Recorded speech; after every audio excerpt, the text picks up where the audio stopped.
Hey everyone, welcome back to Where Are We Wednesday, the series where I interview amazing agents from across the country and the world. I'm Carolyn Carino here in Sarasota, Florida. Today we are in Jacksonville with Joy Hicks.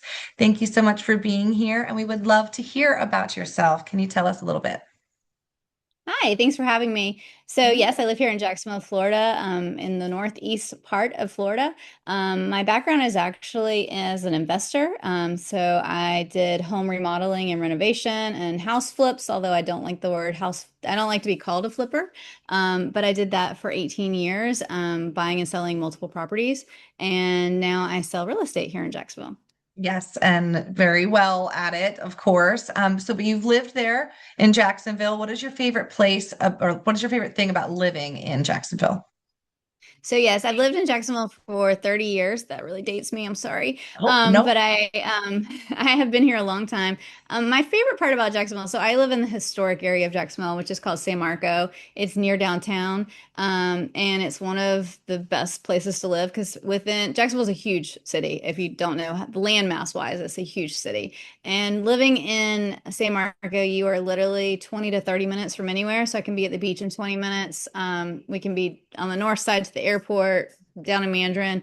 But our favorite thing to do as a family is we ride our bikes to the St. John's River and get to see the sunset over the river pretty much, at least once a week we make our way there to do that. Or going to the Lovely. beach, of course. It's always fun. I love that. And that's right behind you too. It looks absolutely Yeah. stunning. I That love is that. that picture is actually a picture I took at the St. John's. So, Oh, that's yeah. great. I love that. Jacksonville is a really cool area. That historic town is just anything Yeah. historic anyway. Sign me up. But so for real estate wise, what are you seeing in the market over there? What can we expect? So Jacksonville's market is not, luckily, it's actually fairly balanced. It's slightly towards the buyers, but it's pretty balanced. The market's a little strange because some days there's houses that sit that should sell and houses that should sell that sit. And it's just Yeah. it's really not a solid pattern of why that's happening right now. But Mhm. overall, days on market is 90 to 100 days. It's not terrible, which is Mhm. nice. And we're not seeing huge price reductions, some price reductions, but not Mhm. huge. We're not seeing like the 2008 timeframe, for Mhm. sure. So it's pretty good, I think. Yeah, that's great. And so that leans towards investors. And like you said, you used to be in that flip, sorry, but that flip Yeah. investor area. So, um, are you seeing a lot of investment opportunities there as well right now? So the investor opportunities probably aren't huge. They're there. You just really have to dig for them. I think that was easier 5 years ago, pre-COVID, to find stuff. Mostly because materials are a lot higher and prices just got elevated in 21 and 22. And we just haven't seen, because we haven't seen huge drops, it's just the margins are smaller. So for a novice investor, I don't recommend it. I would recommend a different style, which would be you buy it, you live in it, you fix it up, you sell it, which is a different type of investing. That's not what I did. But if you're like want to be a hardcore HGTV, that's a risk that I would be very careful jumping into right now. Yeah. No, that's such a smart way to put it. Novice, take your time. Otherwise it's the investment companies that have people on every level of the position and jobs that they're doing it and making it happen, and their margins can be a little smaller because they have a lot of properties that they're doing at the same time.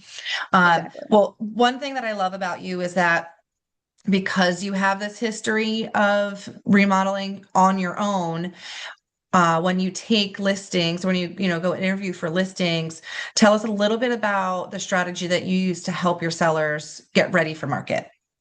Yeah, absolutely. So when I meet with my sellers, I'll ask them for a tour of their home and have them tell me everything they love and hate about their house. And I'm frantically either taking mental notes or notes on my phone or I'm writing them down. I let them know I'm doing that. And then after we come into agreement for me to list their property, I provide them what I call as a punch list. And it's a room by room detail of things that I think they should do to have their house ready to go on the market. So from the front door, it might be paint the front door, add a new lock, add some plants, and add a doormat. Or it may be nothing. It might be perfect. And I would just say, looks great, keep it clean. So I will give you like a list of exactly what I think would make a difference. And I do tell all my real estate customers that, I'm your advisor, you're in charge, you do what you want to do. These are just suggestions. But when I provide that list, because of my background, I'm able to give them kind of a cost. So I'm never going to ask them to do a $10 or $20,000 improvement. We're talking about cleaning, paint. The biggest thing I would probably ask someone to do is to paint, or maybe like refinish a bathtub if it's an old cast iron tub that's just Sure. dingy and dirty. And Hmm. that is a little bit more, that's like a $700 deal, but 100% worth it. Even for Mhm. yourself, just to have a nice clean tub. Yeah. So that's a bigger one, but most of them are like, $50 to $100 each at most. And then within that, I give them a vendor list. So because I've done this again for 18 years, I have a list of guys that I've worked with and they're vetted and you can trust them and I trust them and I trust their work.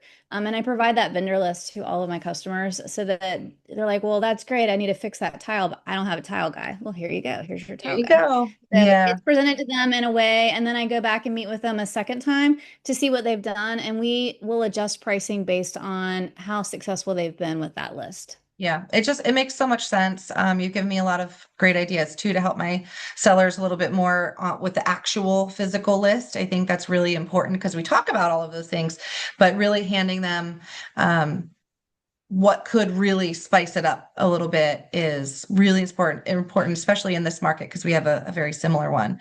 So I Yeah, appreciate also with you. that, I forgot to say that I will include pictures, like inspiration Yes. pictures, so that they can see what I'm talking about. Because sometimes I talk about it and they don't really understand. So, like if I'm talking about what I want their front door to look like, I'll send them a picture of kind of the vision so that they can kind of run with that. So that's also very Yes. helpful for my sellers. Yeah, it's genius. It makes so much sense. Well, thank you so much for being an expert there in Jacksonville for us. Thank you. It was And great we'll talking talk to to you you today. again soon. You too. Thanks, guys, for watching Where Are We Wednesday, and we'll see you next week. Thanks.